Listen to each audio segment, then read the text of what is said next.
ഞെളിയൻപറമ്പ് മാലിന്യവുമായി ബന്ധപ്പെട്ട് കരാറുകാരന് കോഴിക്കോട് കോർപ്പറേഷൻ അധികമായി നൽകിയ കോടിക്കണക്കിന് രൂപയുടെ ബാധ്യതയിൽ നിന്ന് കൌൺസിലർമാരെ ഒഴിവാക്കിയ തദ്ദേശ വകുപ്പിന്റെ നടപടിയുടെ രേഖകൾ പുറത്ത്. കോർപ്പറേഷന്റെ അനാസ്ഥയിൽ കോടിക്കണക്കിന് രൂപയാണ് സർക്കാർ ഖജനാവിന് നഷ്ടമായത്. ഉത്തരവിന്റെ പകർപ്പ് ജനം ടിവിക്ക്. ഞെളിയൻപറമ്പ് മാലിന്യ സംസ്കരണ പ്ലാന്റിന്റെ നിർമ്മാണ ചെലവുമായി ബന്ധപ്പെട്ട് കരാറുകാരൻ ഹൈക്കോടതിയെ സമീപിച്ചിരുന്നു. തുടർന്ന് കോഴിക്കോട് കോർപ്പറേഷൻ ഭരണസമിതി കരാറുകാരന് 4.92 കോടി നൽകാൻ ധാരണയിലെത്തുകയും തുക കൈമാറുകയും ചെയ്തു.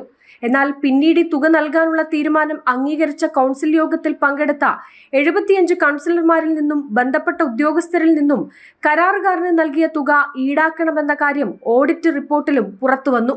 എന്നാൽ മുൻ മേയർ തോട്ടത്തിൽ രവീന്ദ്രനെയും കൌൺസിലർമാരെയും ഉദ്യോഗസ്ഥ വൃന്ദത്തിനും എതിരായ എല്ലാ തുടർ നടപടികളും അവസാനിപ്പിച്ചുകൊണ്ട് സംസ്ഥാന സർക്കാർ വിചിത്രമായ ഉത്തരവാണ് ഇറക്കിയത്.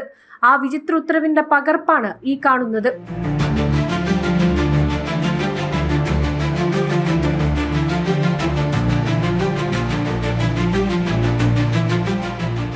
കോടതി വ്യവസ്ഥകൾ പ്രകാരമുള്ള നടപടികൾ നടപ്പിലാക്കുക മാത്രമാണ് ചെയ്തതെന്നായിരുന്നു മുൻ മേയർ തോട്ടത്തിൽ രവീന്ദ്രൻ ഉൾപ്പെടെയുള്ളവരുടെ വാദം. സർക്കാർ നടത്തിയ അന്വേഷണത്തിൽ ഉദ്യോഗസ്ഥരെ പഴിചാരിയാണ് കോർപ്പറേഷന്റെ വീഴ്ചയ്ക്ക് സർക്കാർ തിരശ്ശീലയിട്ടത്.